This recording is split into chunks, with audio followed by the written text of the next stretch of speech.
you better do something. So that was the start of it. And then I guess I was still a little bit indecisive.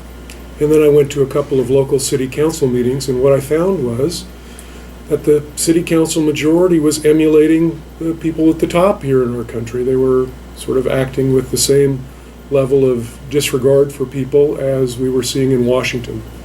So that was the final straw for me, and that's when I decided to get involved. And tell us again what you're running for. Sure, thank you. I'm running for Chico City Council. There's 3 seats that are up this year. The seats are occupied by Andrew Coolidge, Mark Sorensen, and Renette Filmer. So those are the 3 seats that are up this year. Only one of the 3 is running as an incumbent. So there'll be 2 new additions at the very least, perhaps 3 new additions, hopefully, to the council. And who are the other progressive candidates that would be kind of in a slate with you? Yes. While we're not in an official slate, we're all in communication with each other regularly, and we're all supportive of each other. And I think we're all pretty closely aligned on most issues. And so that would be Richard Ober and Alex Brown. Okay. Sonia, tell us about you. How did you get into politics? All right, so thank you for having me. My name is Sonia Aery. I'm running for Assembly to represent our 3rd district. And similar to Scott, I hadn't been involved politically for most of my life, not to this level, of course. I think after 2016, the run-up and the election, I would be involved almost not really superficially. I was involved kind of at a mediocre level, I guess. And after 2016, I started getting more and more involved just in the community, and it finally became clear to me that nothing was going to change unless progressive people, stood up and attempted to make a change on our state and local level, and in Congress, of course. So I decided to throw my hat in the ring for the Assembly seat. And a lot of people don't really realize what the Assembly does. Well, tell us. Yeah. So, similar to on our federal level, we've got the House and the Senate. California has a similar setup. We've got the state Senate and the state Assembly. And so the Assembly is essentially the lower house of the state legislature. And we would be making decisions that would affect California in particular. That's all I'll say for now. What's important to you in terms of your plank? What are you running on that distinguishes you from your opponent? So, I've had experience for about 4 or 5 years now in advocating for affordable rural housing, and I think that what we need at the state level is somebody who understands that kind of a theme of my campaign has been that everything impacts everything, and that housing impacts public health, which impacts our rural economy, and et cetera, et cetera. And so I think that up until recently we've had very short-term type of solutions, and I think that we can come up with more comprehensive solutions that will positively impact kind of the different issue areas that people identify with. So in particular for me, affordable housing has been really, really important. Providing a living wage to people. My belief is that nobody who's working 40 hours a week should be living in poverty. And I also believe that people should be able to have the health care that they need, regardless of their income. So my opponent and I differ on a couple of those things. People are talking about a blue wave, and they're talking about a wave of women running office. Do you think that's going to kind of help your campaign, maybe bring you to victory? Well, maybe, but I've said a few times that, at my race, this really isn't about a Democrat versus a Republican or a man versus a woman or whatever. It's really about somebody who answers to corporations and special interests, and someone like me who talks to people in the district every day, talks to the single mother who's working twice as hard to earn half as much as her male counterparts, or the new parents who are trying desperately to afford to pay rent and health care at the same time. Those are the folks that I hear from every day. And those are the folks who have been left behind by our leadership for a very, very long time. So no, I don't think that it's an exciting topic, of course, or it's an exciting thought that we have some sort of blue wave, or it's the year of the woman, or whatever. But I think issues and policy will still be the most important thing to people. Right, okay. Scott, what about you? What's your background? It's Craig. Craig. My name's Craig Scarpelli, and I teach political science at Chico State. And it's interesting that Sonia's talking about the assembly, because I was a chief of staff for a state assembly member many, many years ago, back in the early 90s. And one of the things that got me into politics, I think, was I taught it at community college at the time, that I got involved with working for a lawmaker in the state assembly. But life is kind of funny. I was teaching at College of the Desert part-time in the early 90s, which is down in the Palm Desert, Palm Springs area, Southern California. And the person that I ended up working for was campaigning that year in 92.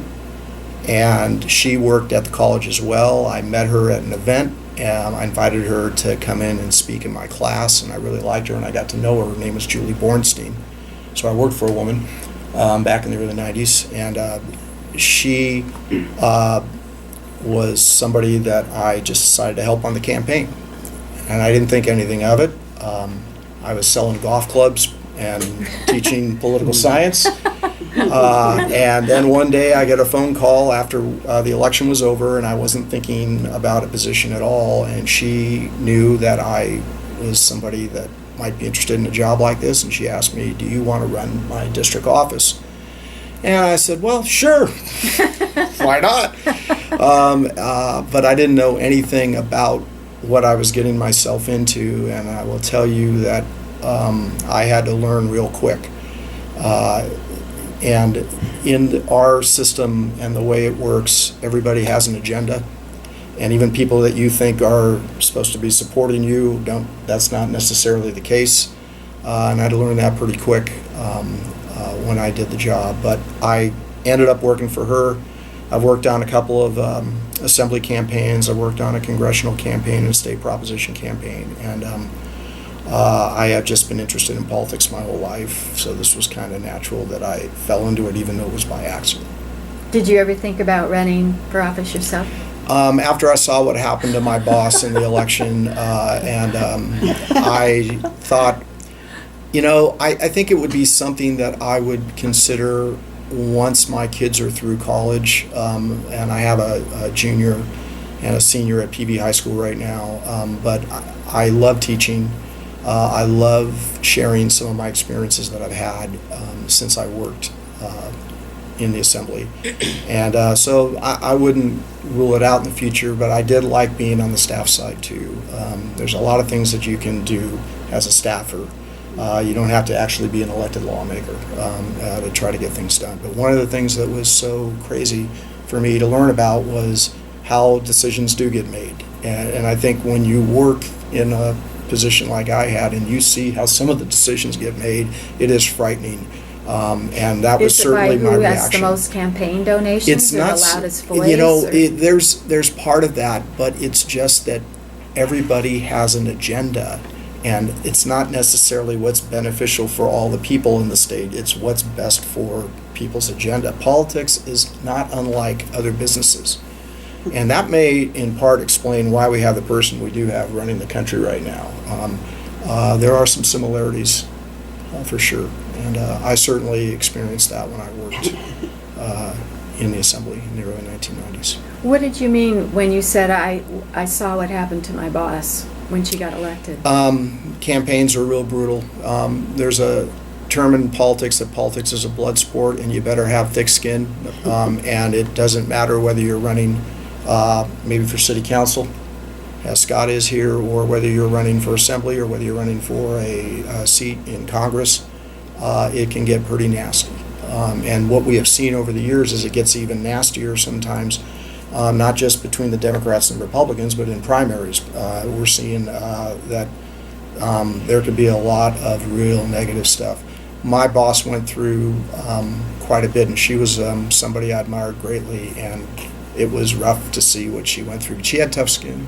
You have to have thick skin if you're going to be in this job. That's Like for sure. personal insults, that kind of thing? I mean, just things that, yeah, they attacked you. They attack you personally. It does, and I think you guys realize now politics has become that way, and it was even starting that way in the early 90s. It was already going there. We were getting there then. I can tell you guys a short story too, because Sonia's a woman and she's running, and we're talking about, is this the year of the woman? In 1992, when my boss got elected and Julie took the seat in the 80th district, she used to fly up to Sacramento because we were down in the desert, and so, you know, every Monday or Sunday night she'd get on a plane and head back to Sacramento for work. And all of the districts down there, a lot of the Republican males that held office in the Assembly took the same plane she did out of Ontario. And she would tell me that when she'd get on the plane, you would think, well, we're colleagues, right? They wouldn't even talk to her. They would ignore her every time on the plane. Because she was a Democrat or a woman? Yeah, I think a little bit more of being a woman necessarily as opposed to being a Democrat. They were Republicans, but this was something that she noticed and would tell me about. So It's like Pence saying he wouldn't have dinner with a woman if his wife wasn't present. you know, I don't know whether or not that would be the way that Julie would describe it, but she certainly felt that it was the boys' club, and she was an outsider, and that was the way it was back in the early 90s. I don't know that it's changed that much. No, I'm not sure it has. Okay. LaDona, tell us about your background. Hi, I'm LaDona Knigge, and I'm a professor in the Department of Geography and Planning, and I'm the department chair right now. I've just started that position. Yay! So it's been a busy couple weeks. And I've really been interested in cities and communities, and part of it is the teaching of the classes that I teach right now. I teach a class that's planning for sustainable communities, and I teach urban geography, so I'm interested in urban processes, and I also teach sustainable transportation planning. And so my research for my PhD went to University at Buffalo, in Buffalo, New York, and I did research on vacant lot community gardens, and followed about 91 gardens for 4 years or so, in pretty tough neighborhoods. It was Buffalo had a big economic decline when the automobile industry left, and at that point they were doing housing demolitions, thousands of housing demolitions every year, and these big 3-story beautiful Victorian houses were being torn down, which also get into disrepair pretty quickly in Buffalo's winters. But and so first I was interested in the vacancy, and then I realized not all vacant lots are alike, and discovered community gardens. And so I found it really interesting. The title of my dissertation was emerging public spaces in marginalized urban places, the political economy of community gardens. And so it was really interesting to me to see how community members who were low income, many of them were immigrants or people of color. One of the neighborhoods was the Lower West Side, which is predominantly Hispanic, and a lot of them are immigrants. The west side, or the east side of Buffalo, is predominantly African American now. And so the gardens tended to be, as you mapped it out, you saw that they tended to be in these lower income neighborhoods. So you could see that the demolitions were happening where they were happening. There's a little bit of a social or spatial justice issue there of where the vacancy was occurring. In more affluent neighborhoods, people would buy the lot next door possibly, or maybe there was a way they could actually get title to it through a kind of like a homestead process. So that was interesting. And then to see how these people who had very few resources could put together a community garden. There wasn't any support. The city had been in kind of a bankruptcy at the time I was there, so they were under like a control board. So who organized and funded So they the had gardens? they had policies to do vacant lot community gardens. You had to be a community organization, so an individual couldn't do a community garden. There really wasn't any resources. There was an organization called United Gardens of Buffalo. I believe it was. There was a gentleman, Zeke Zeckhauser, who put some money into a community gardening, like an organization. So they had like an organizing person, a little bit of money. They got some plants that were in the spring for planting, like were grown at prisons, and it was really just a scramble for resources and putting things together. And then it was interesting to me in my research to see how that, not only how that there, it was kind of like the involvement in putting together a community garden was an incubator for civic engagement. So it was kind of a training. So people who had very little power, who you felt like you wouldn't typically see in a position of power, had to, band together, and they had to find resources, maybe write small grants.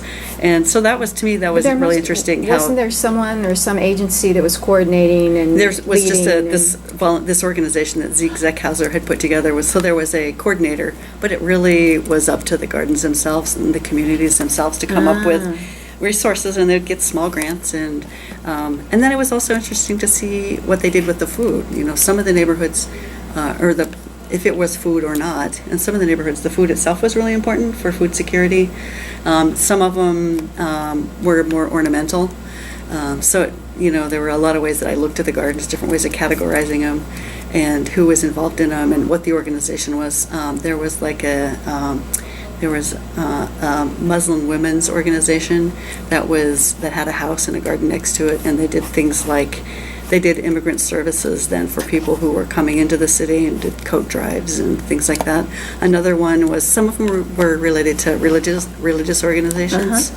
And so there was a We Care East Side Neighborhood Block Club, and they also had a house beside the garden, and it was kind of like a soup kitchen, but they said they didn't call it a soup kitchen. Right. They said we fix lunch every day for people, and so it was just interesting to see how that engagement sort of translated into that sort of everyday acts into civic engagement. I want to ask Craig, we can have all these model programs like LaDona just shared with us, and we have models from Barcelona and these municipal programs around the world, but it's not logic, as you were implying, that gets something through the legislature. So having been there, could you share a little bit with us, kind of elaborate on what you said? How does a bill pass through the state legislature or the city council or whatever? It's, you've heard the term, it's like making sausage, and sometimes it can be. These bills, I think some people don't realize how lengthy these bills are and who writes them. Most of the times, bills end up being written by interest group representatives. Sure. And so a lot of them are, in the legal profession, the wording is very complicated. And I'll tell you, when I worked there, we had the legislative analyst's office, which helped us greatly by telling us exactly what the bill did. If the bill was 300 pages, how am I going to get through 300 pages and figure out what is actually in the bill? So we would take summaries from the legislative analyst's office, and we would look at it, and then we'd make a decision whether we were going to support it or not. When my boss was coming up with ideas for bills, we would have interest groups come and actually bring ideas to us. And this is one of the things I talk about with my students all the time. Contrary to what people think, once you get elected, it doesn't mean, oh, you sit around when you show up to work, hey, what bill can we come up with today? A lot of these ideas do come from interest groups, and I know people are frustrated by the way the system works and how big money is driving things these days. But the reality of it is, when I worked there, a lot of the ideas that we got came from interest groups. I can give you an example of one that was, I think, something we were very happy to support. San Bernardino was going to put in a tire landfill, and the county was being asked to approve it. And there was an environmental group that came to our office, and San Bernardino wasn't in our district, but they couldn't get any help from the lawmaker that was representing San Bernardino. So they came to our office, and they brought a couple of people that had a new technology in place where you could melt down the rubber of discarded tires and then use it to fill in potholes in the road.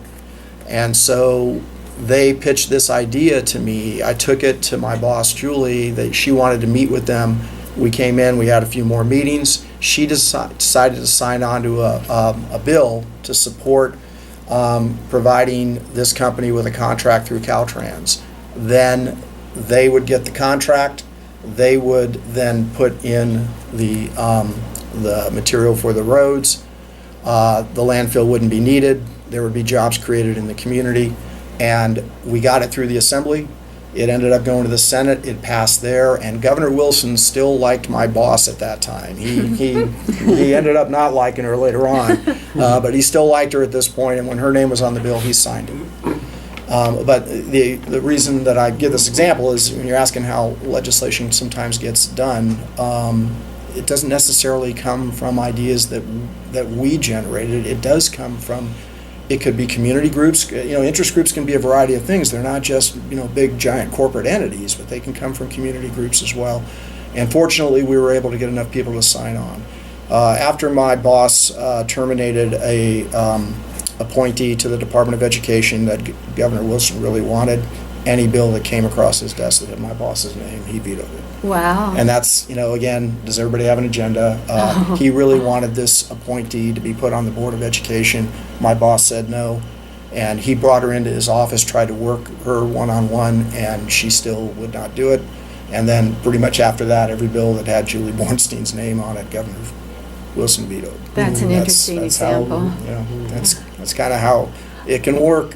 A lot of progressive groups are influenced by the Indivisible Guide that was written by young staffers who watched what the Tea Party did, and they realized the way to get legislation passed is to focus on your legislator and just dog them. Yeah. Call them, be there, talk to them, be at whole town meetings. I mean, a big part of my job was meeting with these people on a regular basis. They wanted, us to carry stuff for them. We would have an open mind. And I will tell you, our district was very competitive. So we couldn't just be always on the left, if you guys know what I mean. Our district was really, we took it from a Republican, and the Republicans wanted it back. And so, our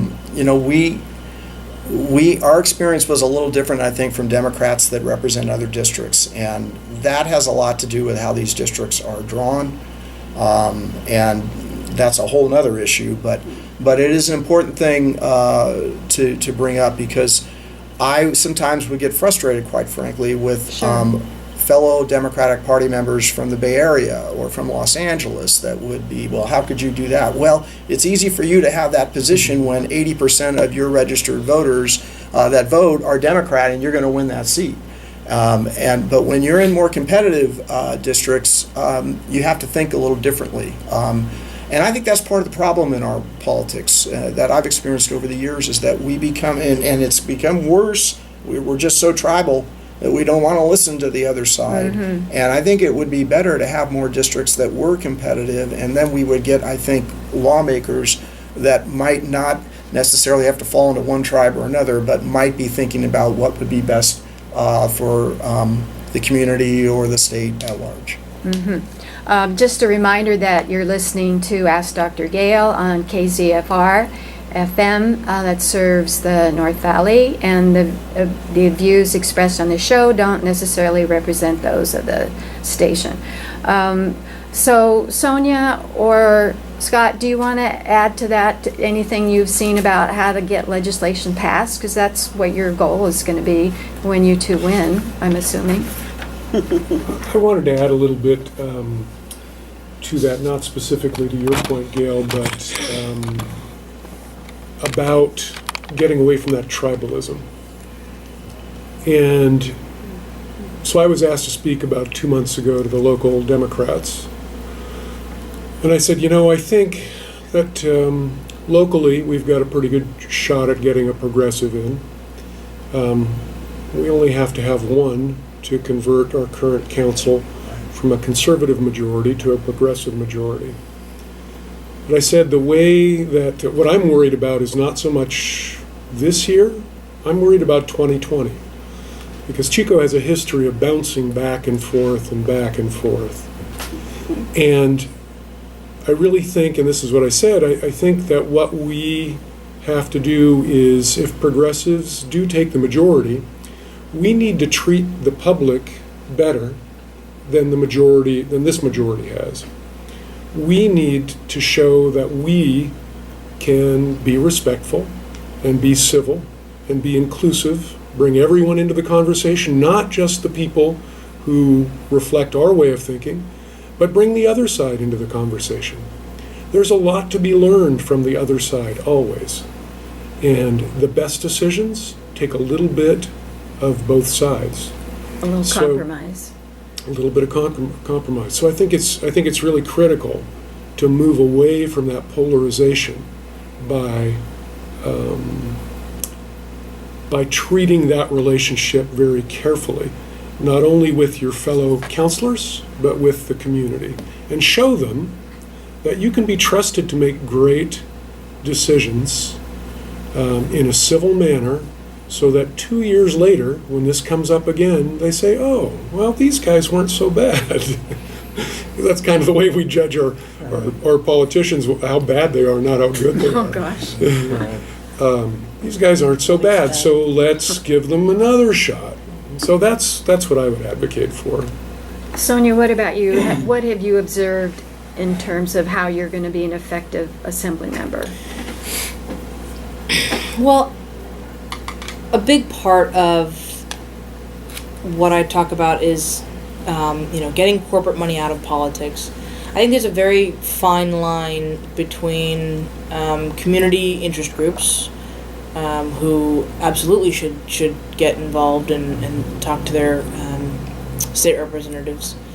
But there's a line between that and Monsanto and Chevron and AT&T and every other, corporate Fossil fuel people. Exactly, yeah. So I think that's what the movement is really about, is getting corporate money. I don't think anyone is saying, we should get community interest groups influence out of politics, because very often those are made up of, everyday folks.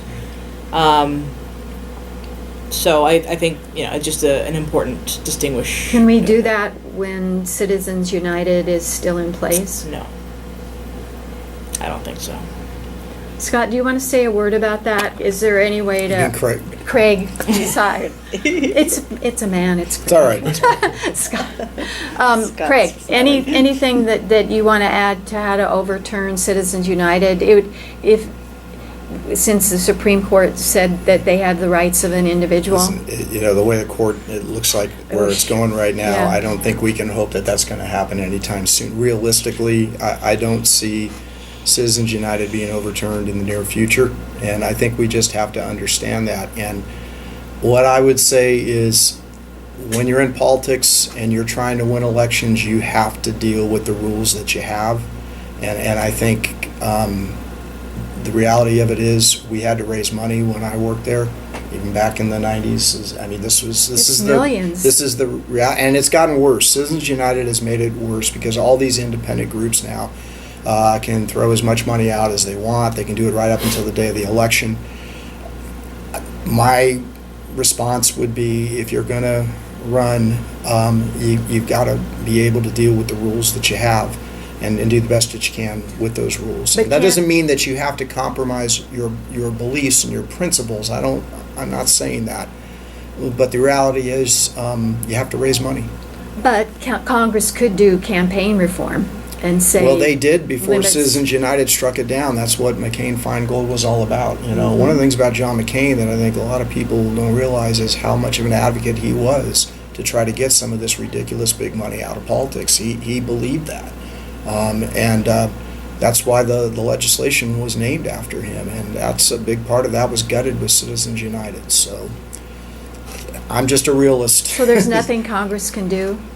I think a future Congress could change that if, in fact, the Democrats were to take control this November. Those races are going to be close in the Senate. The filibuster is still going to be available to Republicans on legislation, even though it's been taken away for judicial nominees and other presidential appointments. I think you'd still have a tough road to get meaningful campaign finance reform legislation through Congress, even if the Democrats do win, but that's just my opinion. Bernie's campaigning for it, right? And Elizabeth Warren, so they have that as major planks in their campaigns. Yeah, but my position, what I'm saying is, even if Democrats win the House, which is a good chance that they will. Oh, yeah. It's looking like that they have that chance, and they do get a majority in the Senate, you still are going to have the filibuster that the Republicans are going to be able to employ that could kill any type of campaign finance reform. It's still going to be there because you need 60 votes to break a filibuster, and if you don't have that, then so what would Democrats need? They need 60 votes for what you're talking about. LaDona, you have any hope for campaign reform so we don't have lobbyists running our government and big corporations? I don't. No, I would like to see some changes, but I'm not really that politically involved at that level, so I'm just an educator and a community advocate. That's a lot.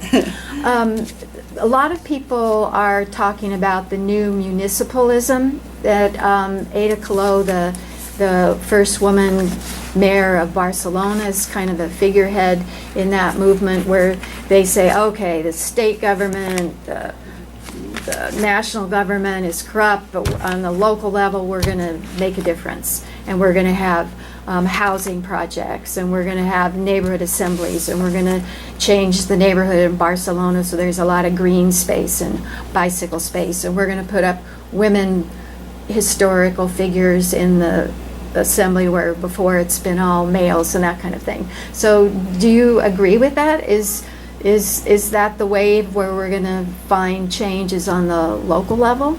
Any thoughts from any of you? That looks Everybody's looking my way. So I guess yeah. I firmly believe that change doesn't start at the top, it starts at the bottom. And cities are the lowest rung in the political hierarchy. So, yeah, absolutely. Where the state government and the federal government fails us, cities should step out and take some risks. This city's taken some risks over the years. I mean, they were more political gestures than they really had any deep meaning. But we banned nuclear energy in Chico 30 years ago. We had a no nukes thing. It was approved by the city council. Like I said, that was more of a statement than anything else. But yeah, I absolutely think that we need to take the lead. There are a number of arenas. Right after the shootings in Florida, a number of Florida cities took it upon themselves to enact stricter gun laws than the state. Right. That's just an example. And that's in the gunshine state. Yeah. So it's exciting. So those same sort of the city taking the lead on things could be in a number of categories, not just guns or whatever. But, you know, all you have to do is try. You step out and the city takes the lead, and you see if it sticks, you see if it's allowed. What's But kind of your, you've got to challenge the state. what's your baby? What would you like to see given birth to if and when you're elected to city council? What can Chico do to be part of this new global movement of progressive cities? You know, I don't know if that I have a particular hot topic issue that I'd want the city to stand out, and I'd like the city to just catch up on certain things that we're behind on. We're behind on cannabis. I mean, 61% of our voters in this city said that they would want cannabis legalized in the state. Is that just medical or recreational as well? That's both. And of course, I mean, to me, I have close relationships with people who are ill or disabled who rely on medical cannabis, and right now they have to go to Sacramento to get it. Most people don't realize that our city council shut down not only legalized commercial sales within the city, but they also said no to deliveries from out of the area providers. So it still happens a lot. Those deliveries are happening, but it's not legal in Chico. So, you know, the thinking on cannabis has evolved over the years. And I think the current leadership in our community is still aligned with out-of-date thinking. What did Jeff Sessions say, that he wants to really crack down on marijuana because it's a gateway drug? Is that what he said? I mean, it was something like that. Yeah, I don't really pay much attention to Jeff Sessions. He's okay. But, you know, so there was a time I was anti-cannabis for a long time. And it became obvious to me in the last decade that the pros were outweighing the cons. We had terrible cartel violence and gang violence throughout the country, throughout the state, and across the border. That can be cured by legalizing cannabis. We had, you know, we're losing millions of dollars in tax revenue that's just happening in people's living rooms and bedrooms and on their back porch and in their garage. That's money that we can use for a lot of things. I mean, it's not fair that we have to, that people go to the grocery store and have to pay a tax on, you know, some of the Liquor, items they buy. cigarettes. Not all their food items, but certain items. It's not fair that shoppers downtown go to a retail store and have to pay a tax, but that there's this transaction that's going on constantly under the table that is not being taxed. We could definitely, this community is behind in a lot of categories. We could use that tax revenue. And then the third item is, I lived in Forest Ranch for a number of years, and right around us, on the outskirts of where I was living, we had these illegal grows taking place. And they were cutting down all the native trees and bushes. They were putting out rat poison to kill the squirrels and the, you know, bobcats and coyotes and anything else that came around. They were pouring herbicide on the ground to make sure that only the plants that they wanted lived. So they're spreading all this toxicity in the foothills. That's another thing that can be cured by having it legalized and the grows regulated. So, you know, I'm not going to equivocate on the idea that cannabis is a good thing for this community. I will bring up one more thing. So I went to Colorado a month ago to study this. I went to Boulder and spent 3 days. I asked a lot of questions. I met with the city staff and I met with the Chamber of Commerce. And one of the biggest concerns, and I completely understand this and I agree with the concern, is what about our youth and what about increased usage of, you know, of a type of drug in the community. And so what I found was, and I think this is really important, is once they legalized it and enforcement went up in general in the community, teen drug use has dropped significantly in Boulder. So that's another positive. A really interesting thing to me is that while adult cannabis usage went up, adult alcohol use dropped. And dropping alcohol use is not such a bad thing. So if you're weighing the pros and cons, I guess you have to say, would you rather have somebody that's intoxicated on alcohol in certain situations or intoxicated on cannabis?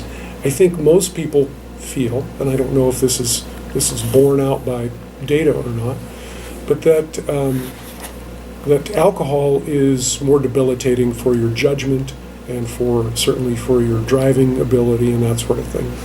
So, you asked what my one issue was.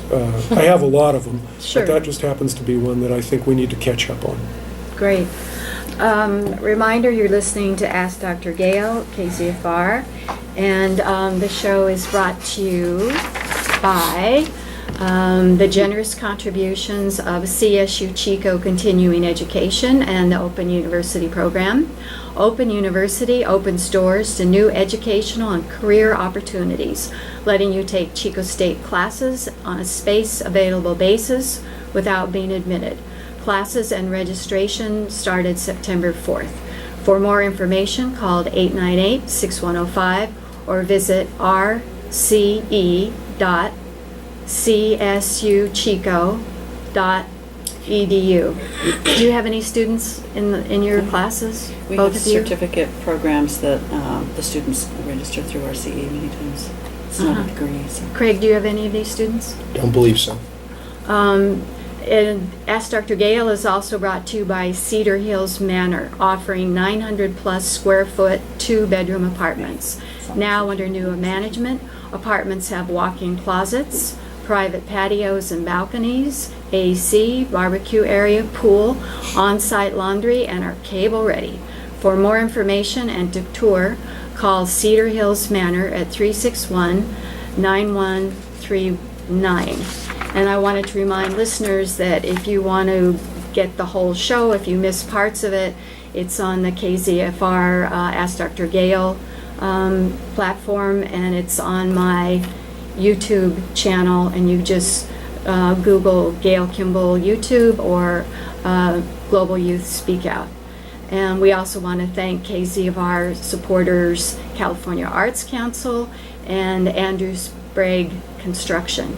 And a reminder that next month, the second Thursday of the month, we're talking about community radio. And then in November, we're going to talk about the politics of food.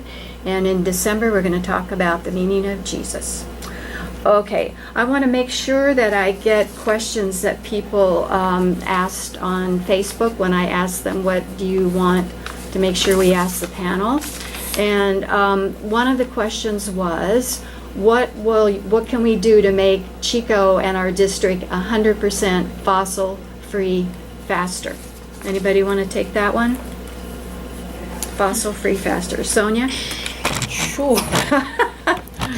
Well, I think we just took a really good step getting SB 100 Thanks to our governor. passed. Yeah, we're a little bit nervous about whether he would sign that or not, but I think everyone has to get on the same page about that.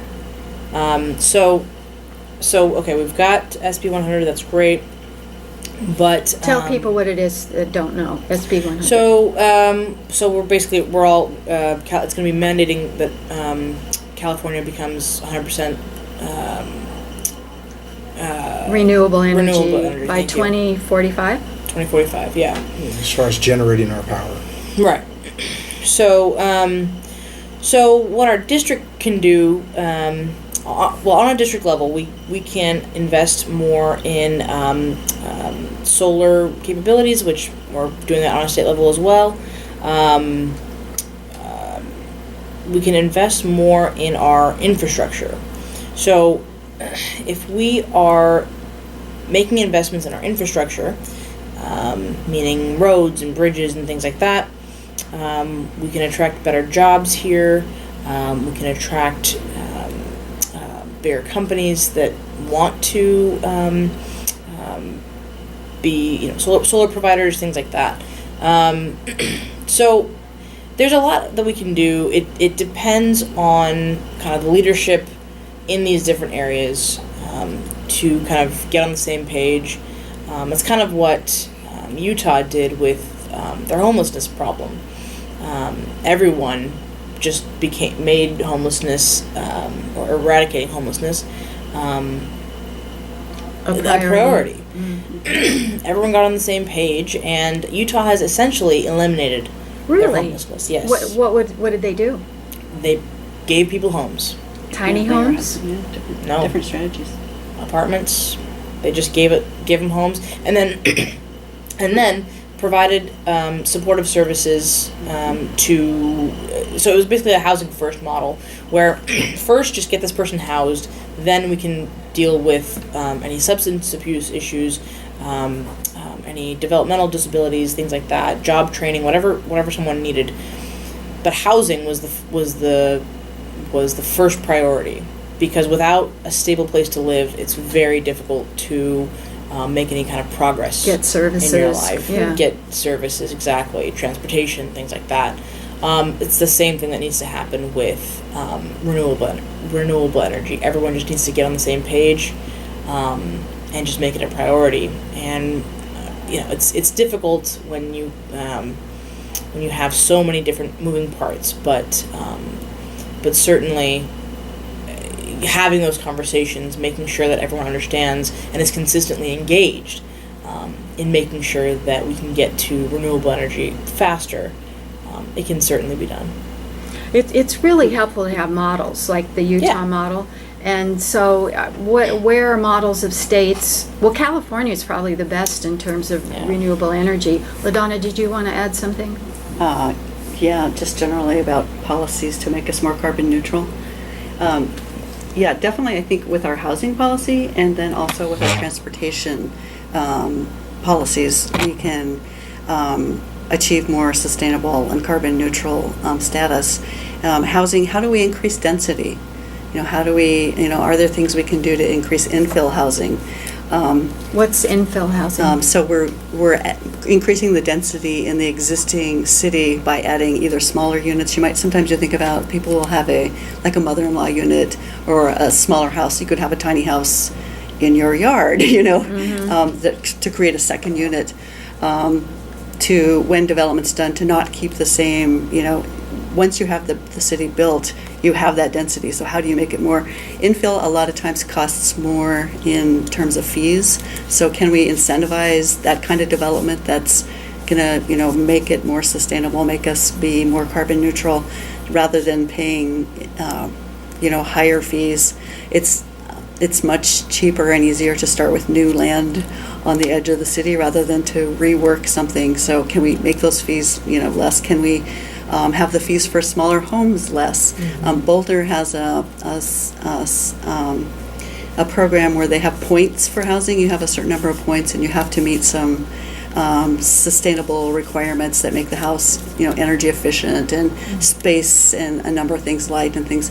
And so it's sort of a point system. And if you go, you could still build a house that's not as perhaps energy efficient or not as small. You can build a larger house. You just or you're manipulating those points. Either you save money other ways, or you can pay more fees then for those houses that aren't. So you're really incentivizing having that kind of construction.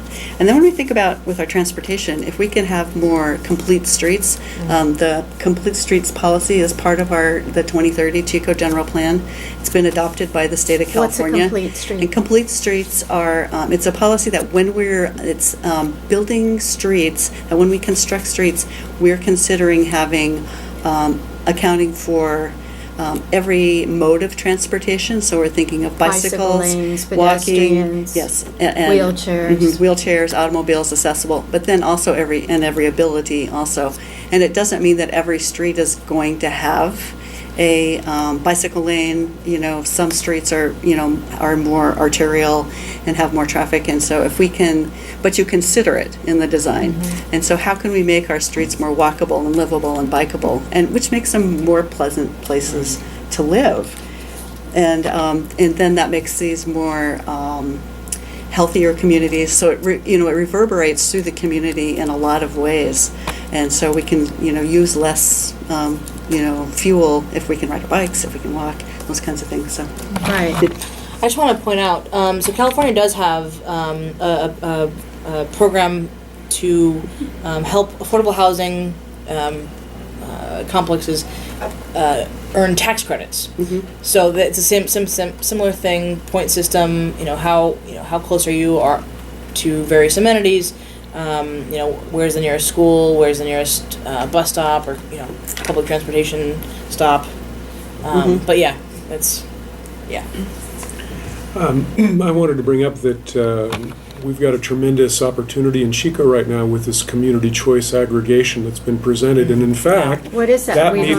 that meeting is happening tonight. It's the introduction. So community choice aggregation was a proposal that was brought forward to the city for us to be producing our own power and selling our own power to the community.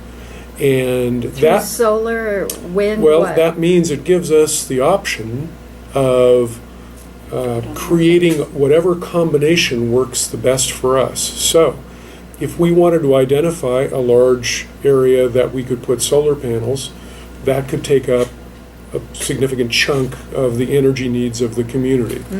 And so, if we, and this is being debated, it's being aired right now at the Masonic Center tonight, but all the communities, I think Gridley, Oroville, Paradise, and Chico are all getting presentations. It's going to come back before the council, and I think the county's also considering it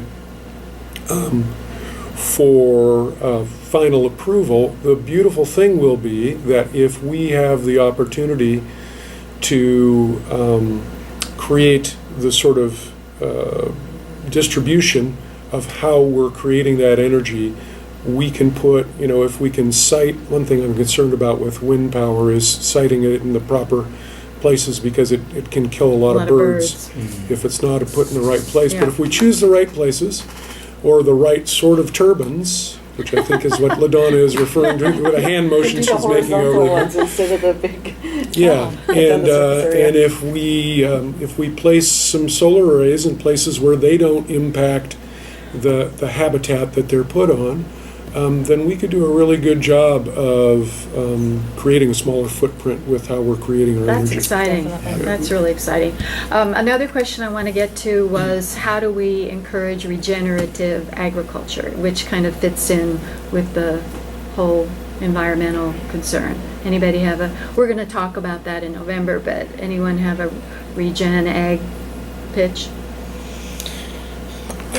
So, this is something that I've learned more about. I probably would need to learn more about it before I could come up with any policy around it. But I know Audrey Denny at the congressional level has been really a big proponent of it. It seems to just make sense. I mean, to basically use carbon farming to make our farming practices more sustainable. Yeah, organic farming Exactly. pulls a lot of carbon out of the atmosphere, which involves not digging up the soil, not tilling it. Yeah, exactly, yeah. Another question was, I talked to a police officer who said, in Chico, who said 80% of his time is spent with the homeless, and that kind of goes back to our question of housing. And so I wondered what you thought about the tiny houses movement that people are doing in Chico, or well, I think a lot of people just want to say, get rid of the homeless, and that doesn't really do the job. Yeah, that doesn't do the job. It's incredibly expensive to be doing this is a city council level, so I'll pass it on, actually. Well, I'll complete your sentence. There you go. Yeah, Good team. so there's been a number of studies done, and they all come up with about the same numbers. Right now, it costs about, in general, in metropolitan areas, costs about $30,000 per person to have a person living on the streets. About the same as it costs to put someone in prison. Well, and part of that money is spent on jail and enforcement and police calls, and much of it is spent at the local hospital because they don't have any sort of They go to the health. emergency They just go to room. the emergency Right, yeah. room. A lot of it is spent on cleanup, And Police time. what they found was, by providing some form of shelter, it doesn't necessarily need to be a house or an apartment. It could be, it could be a tiny house. It could be a what they call single room occupancy, which is like the old boarding houses. But any of those options, when you combine them with wraparound services, mental health, addiction, psychological services, you begin to see immediate results. And the fact is that all of those services combined come to about $10,000 Wow. per individual. So right off the bat, It's a you're no-brainer. saving $20,000 per person, and they're no longer on the street. It's Win-win. yeah, it's a win-win, exactly.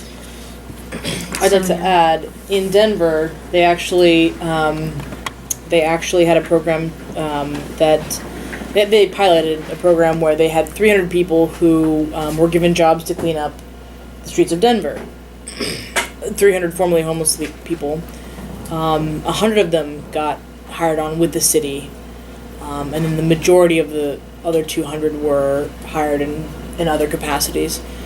But it's the same thing, if you provide a home of some kind, provide comprehensive support services, it's a win-win. You reduce your homelessness problem and improve people's lives. Another police issue that I'm hearing about is that Prop 47 says you can't really penalize addicts who commit crimes. And so there's this revolving door of I'm going to steal from your car or your house to get my next fix. So, but then I'm arrested, I'm held for maybe 12 hours, and then I just do it again. So Craig, you want to comment on that? Prop 47? Basically, I've heard law enforcement and district attorneys that have complained about this proposition Yeah. because it reduced some of these crimes that had been felonies to misdemeanors. All I would say is, if you look at how many people we've locked up in this state over the years, I think that's why Prop 47 and some of the other reforms that we have put in were in fact enacted. We just didn't have enough prisons to lock these people up, and it was getting ridiculous. The federal government came in and basically said the state has to let some of these people out of the state prisons because we didn't have enough room for them. So I understand where they have an agenda about this is going to lead to more crime. They are arguing that these types of petty crimes are going up because of Prop 47. But I would say that we probably need a little more time to see how this proposition Shouldn't is. there be some kind of consequences for not going into some rehab program? If I'm an addict and I have to steal to get my fix, the only solution is not to put me in jail, but to put me in rehab, right? Right, and perhaps we need other programs to help these people along, and I think that is something that should be considered, but again, you're going to have to figure out how we're going to pay for it if we're going to do that, and I think that's something that the state could be considering and helping cities with. The thing that we never seem to be able to grasp is that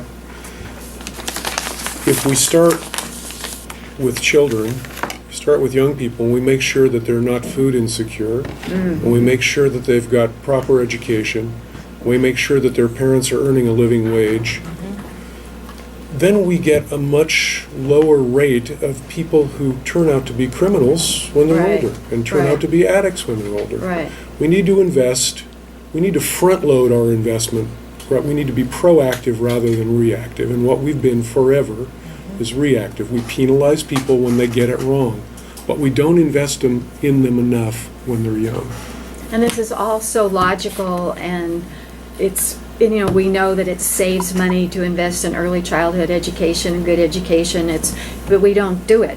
So it's frustrating. Scott, I like that you mentioned that investment in youth. And one of the things that I talked to Gail about that cities can do is there is a UN initiative for child-friendly cities. And so it's creating, safe places and and thinking about the rights of children and who have no votes and who really have no rights.